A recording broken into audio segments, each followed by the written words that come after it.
안녕하세요. 올수다 3회 지금 시작합니다.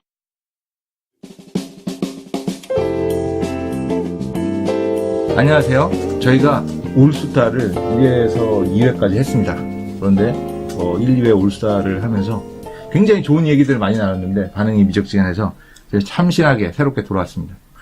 좀 더 성도들의 궁금증을 풀어드리고 삶에 가까이에 다가가는 그런 이야기를 좀 나누기 위해서 4명이 모여서 우리 신앙 얘기를 좀 해보도록 하겠습니다. 그럼 먼저 자기소개 잠깐 하면서 시작할까요?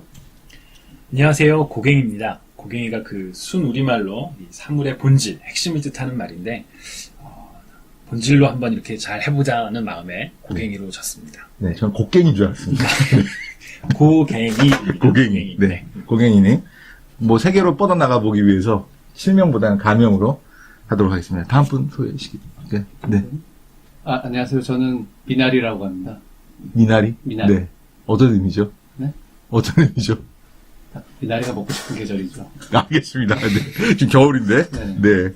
감사합니다. 미나리님. 잘 나와주셨고요. 다음 분. 네. 안녕하십니까. 경계인입니다. 네. 왜 경계입니까? 경계인은 네. 요즘에 제가 이도 아니고 저도 아닌 삶을 살고 있는 것 같아서 경계인으로 했습니다. 알겠습니다. 어떤 경계에 살고 계신지 차차 알아보기로 하고요. 네. 저는 날샘입니다. 왜 날샘이냐? 제가 말하는 걸 누군가 막아주지 않으면 날셉니다. 그래서 날샘입니다. 저희가 이제 전체적으로 어떻게 진행하려고 하냐면 1부, 2부, 3부, 4부 이렇게 4개를 나눠서 하는데 1부와 2부는 어떤 걸 하죠? 여미바이블의 질문을 저희가 같이 맞습니다. 해보죠. 네, 그래서 여미바이블 통해서 성도분들이 던져주신 질문에 대해서 성경에 대해서 최대한 답을 드리려고 하는 거고요. 근데 중요한 거는 사실 우리가 정답일 수도 있고 때때로는 정답을 잘 못 드릴 수도 있어요. 그렇지만 어려운 성경을 우리가 어떤 식으로 받아들여야 되는가 이것도 같이 좀 나눠보고 그랬으면 좋겠습니다. 그래서 1부를 하고 또 2부를 또 똑같이 성경에 대해서 얘기하고요. 3부는 뭐죠? 제목이? 세상 사는 이야기. 네, 그래서 3부는 저희가 삶의 주변에서 일어나는 일들에 대해서 좀 질문이 생기잖아요. 크리스찬의 질문이. 그래서 그 크리스찬으로서 생기는 질문에 대해서 답해 보려고 좀 시도하는 그런 게 되고요. 그 경계인님께서 준비하시는 4부가 있죠. 4부는 어떤 거죠? 4부는 우리가 밥만 먹고 살 수는 없지 않습니까? 그래서 네. 책이나 영화나 이 문화생활을 할 수 있는 여러 가지 좋은 내용들을 추천하는 시간으로 한번 꾸며볼까 합니다. 네. 아주 좀 기대가 됩니다. 네. 그래서 제가 이게 포맷을 바꾸고 첫 시간인데 오늘 녹음을 잘 해주시기 바라고요. 자, 그러면 첫 번째 1부 성경 Q&A 1을 한번 시작해 볼까요?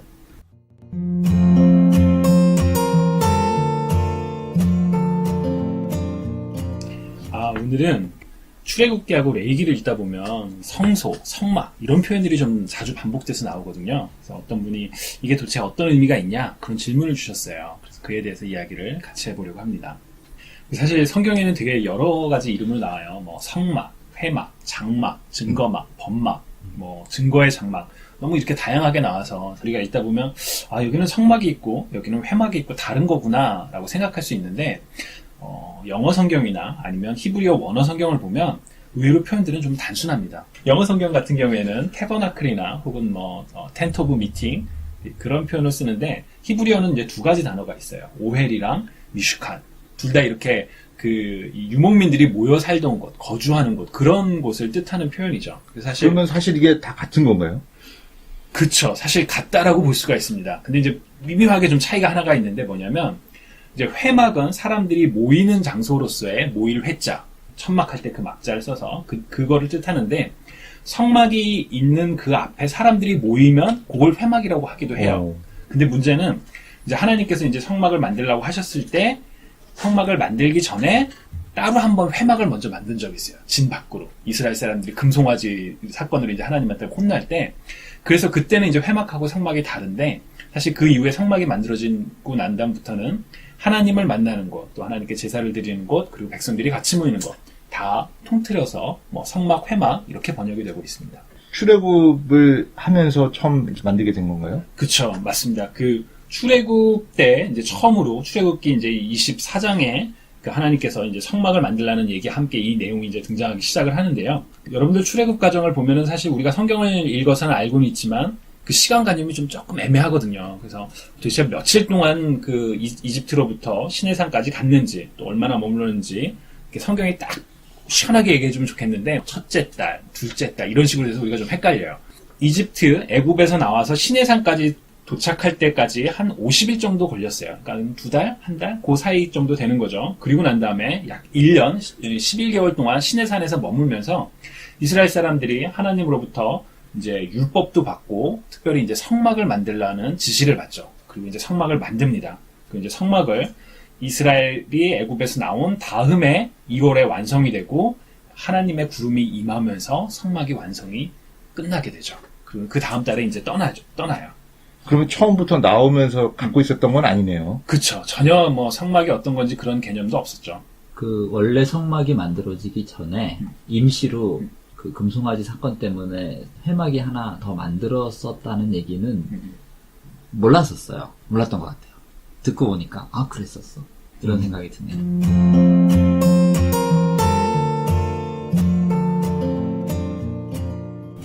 히브리서에 보면 비교급 표현이 많이 나와요. 네. 더 나은 본향, 음. 더 나은 제사, 더 나은 제사장. 그러니까 예수님을 의미하는 거겠죠. 그렇게 읽다 보면은 아 옛날에 이 장막이나 성막이 뭔가에 대체되거나 옛날에는 뭔가 불완전하거나 이런 느낌을 좀 받는 것 같은데 이렇게 이해를 해도 사실 그 내용이 이제 히브리서 9장에 등장을 하거든요. 히브리서 9장에 보면 이제 첫 언약에도 섬기는 예법과 세상에 속한 성소가 있더라 하면서 이제 그 예비한 첫 장막에 뭐 등잔대, 상, 진설병 이런 표현들이 나오면서 경계인님께서 말씀해 주신 것처럼 아 그럼 옛날 거는 다 버리고 이제 앞에 있는 혹은 하늘에 있는 성소만 중요한가? 그렇게 우리가 생각을 할 수도 있죠. 근데 사실 중요한 거는 하나님께서 이제 구약 시대 때 이스라엘 백성들에게 성막을 만들라 라고 이렇게 분명하게 말씀을 하시거든요. 그래서 그럼 도대체 성막에 어떤 의미가 있는가? 거기서부터 우리가 좀 출발해 볼 필요가 있어요. 성막은 이스라엘 백성들이 하나님께 예배드리는 곳이었어요. 뭐 오늘날과 같은 예배는 아니죠. 이제 뭐 제사를 통해서 동물도 잡고 곡식도 태우고 그런 식의 예배긴 했지만 이스라엘 백성들이 하나님께 예배드리는 그리고 하나님이 임재하는 그곳이 이제 성막의 의미인데 근데 보다 좀 더 근본적으로는 성막은 하나님의 거룩한 임재를 이스라엘 백성들이 경험하고 그리고 거룩한 삶을 배우는 곳이라고 할 수 있습니다.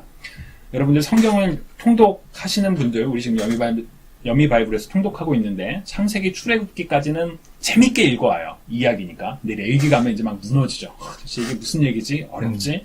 근데 사실 레위기의 가장 큰 핵심은 거룩한 삶을 배우는 것이거든요. 우리가 어떻게 하나님께 거룩함으로 나아갈 수 있을까? 그래서 그 거룩하신 하나님의 임재를 경험하는 것, 그리고 그 거룩하신 하나님의 임재가 삶의 중심지를 깨닫고 배우는 곳이 바로 이 성막이 가진 중요한 의미 중에 하나입니다.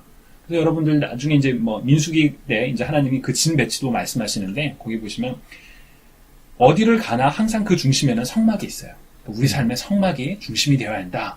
그런 이제 우리가 영적인 중요성도 좀 찾아볼 수가 있겠죠. 그런데 제가 좀 바보 같은 질문이래요. 처음 이 성막이 생겼을 때 나중에 후세 사람들한테 어떤 그런 의미를 전달해 주기 위한 의도를 가지고 만들었다고 봐야 할까요, 그러면? 네, 참 좋은 질문인 것 같아요. 네, 감사합니다. 왜냐면, 이제 성막에 보면은 뭐 청색실로, 자색실로 막 만들고, 뭐 해달 가죽을 덮고, 뭐 수달 가죽을 덮고 이런 표현들이 막 나와요. 근데 이제 어떤 분들은 이런 걸 해석을 하면서, 뭐 청색실은 하늘에 계신 예수님을 상징하는 거고, 뭐 홍색은 예수 그리스도의 피고, 뭐 자색은 뭐 왕 중의 왕, 보통 이제 그 자색이 좀 신비한 좀 왕의 색깔이잖아요. 뭐 그렇게까지 막 해석을 해요. 성막의 모든 포인트 하나를 모든 게 다 영적인 굉장히 중요한 의미가 있는 것처럼. 그렇지만 저는 그렇게까지 해석을 할 필요는 없다라고 생각하고요. 네. 사실 뭐 이러면 또 이제 또 좀 큰일 나는 해석일 수도 있지만 너무 우리가 지나치게 영적인 의미를 부여하는 건 좀 경계할 필요는 있다고 생각합니다. 다만 그 성막을 어떻게 만들 것인가 하나님께서 구체적인 지시를 주심으로써 이제 이스라엘 백성들이 하나님의 임재를 경험하는 그리고 하나님께 나아가는 그런 정도에서 우리가 성막을 좀 이해해 볼 수 있을 것 같아요.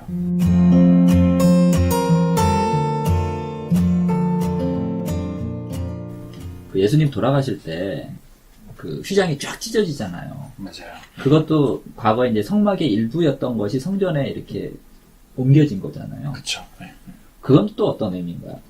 그 이제 성막의 구조를 보면 이제 성막은 바깥 전체를 아우르는 이제 테두리가 있어요. 네. 그 우리로 말하면 이제 울타리. 그리고 그 안에 이제 성막의 건물이 있고 그 안 속에 다시 이제 지성소라고 구분된 지극히 거룩한 장소는 구분된 장소가 있는데 그 앞을 들이우는 그 커튼, 휘장, 천이 이제 있었어요. 이제 이 당시 성막 시대에도 그게 그대로 있었고 나중에 성전 시대로 옮겨가서도 그게 있었던 거죠.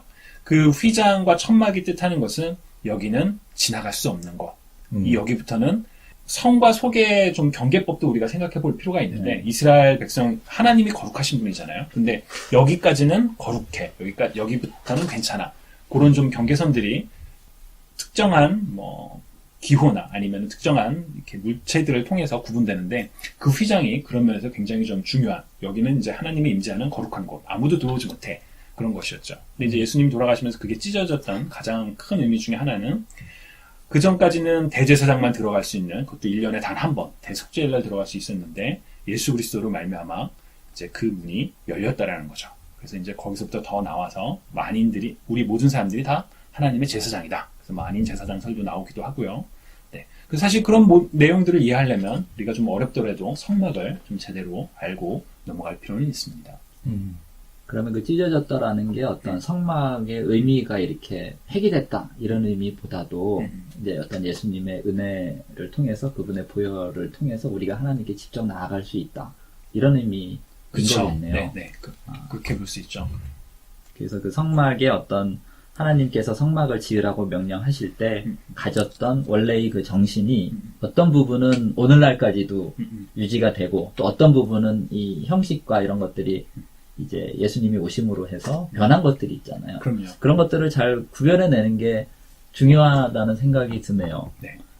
제 생각에는 이 성막이 오늘날에 주는 두 가지 크게 중요한 의미가 있는데 하나는 아까도 얼핏 얘기했던 그 성과 성스러움과 세속됨 그것의 구분의 관점에서 이해할 필요가 있는 것 같아요. 그러니까 성막이라는 게 텐트잖아요. 무슨 말이냐면 우리가 그 캠핑을 갈 때도 어디든지 텐트를 치면 거기서 이제 잠을 자는 거죠. 마찬가지로 성막도 하나님이 임재하는 곳이지만 어디든지 갈 수가 있는 거예요. 그러니까 이스라엘 이 당시에 굉장히 중요한 의미는 성막이 이동하는 곳에 바로 하나님의 임재가 있고 그럼 거기가 거룩해지는 곳이에요. 그러니까 이전까지는 전혀 거룩하고 특별한 땅이 아니었는데 성막이 거기 세워짐으로 말미암아 하나님이 임재하시고 그 장소가 거룩한 장소로 바뀌는 거죠. 근데 이게 이제 오늘날에는 우리가 교회를 가끔 성전이라는 표현을 가끔 쓰기도 하잖아요.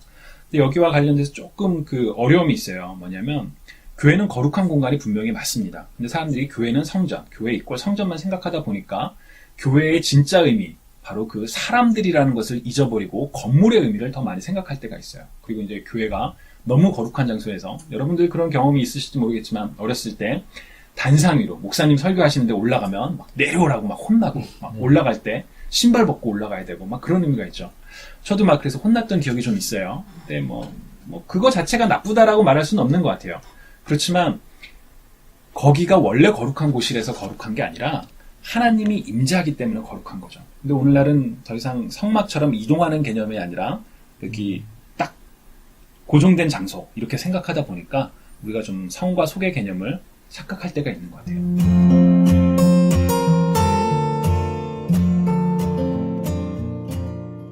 성막이 유목 시대에 유목민들이 옮기고 다시 설치를 할 때 이게 성막을 세운다는 일이 절대 쉬운 일이 아니잖아요. 그쵸. 그죠? 네. 그게 주는 의미가 과연 무엇일지, 그게 이 현대를 살고 있는 우리한테 주는 의미가 무엇인지. 비록 성막이 드리는 예배 형식은 이제는 전혀 다른 형식으로 전환됐지만, 그거를 먼저 가장 힘든 성막을 세우기 위한 그 과정을 처음에 세워야 될 의미를 하나님께서 주셨을 때는, 그것이 우리한테 지금 주는 메시지도 분명히 있을 것이다라는 생각이 들거든요.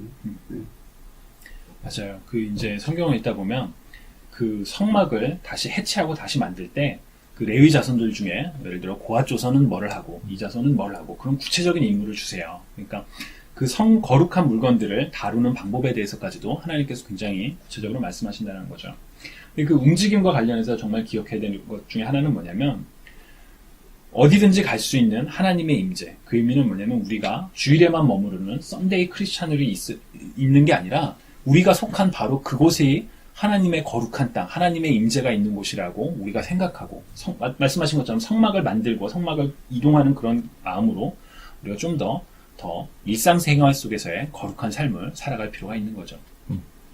아브라함의 삶을 보면 아브라함은 이렇게 텐트를 치는 곳마다 제단을 쌓고 또 예배를 드렸잖아요. 그래서 저희가 이제 이민자다 보니까 이 나그네가 다니는 곳마다 예배의 제단을 세워야 된다는 게 얼마나 중요한지 그런 거 많이 느끼거든요. 그래서 이 회막이 갖고 있는 이동을 해야 하는 그것, 그리고 하나님 우리가 그 하나님이 계신 곳이 거룩하다는 그것, 어떤 특정한 장소가 아니라 그런 의미가 주는 그 회막이 주는 의미 중에는 그런 의미도 굉장히 중요하다는 게 생각이 되고요.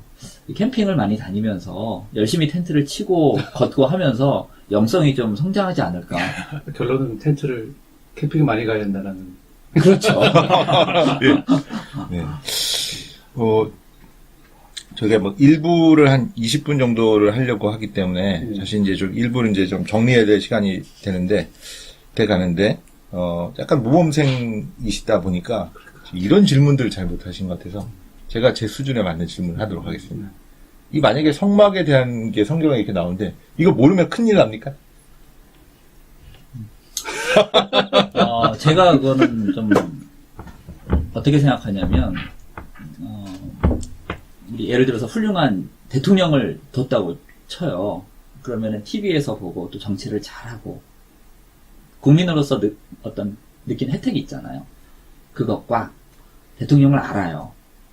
악수를 하고 뭐 이렇게 이메일을 주고받고 가끔 또 허심탄회하게 대화를 하고 이런 차이가 아닐까요? 비유가 적절한지 모르겠지만.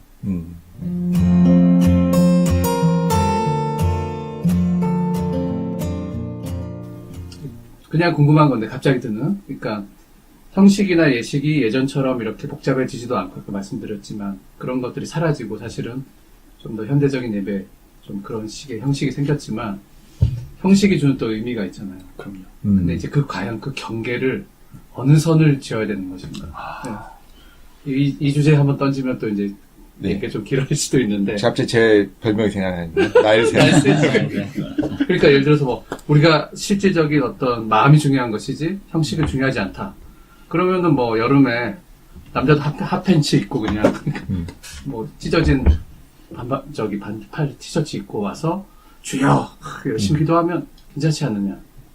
그런 좀 제가 예를 들자면 그런 문제를 던졌을 때 과연 우리는 어느 수준의 선을 지켜야 되는 것인지. 그 내용은 우리 경계인님께서 전문이신 것 같아요.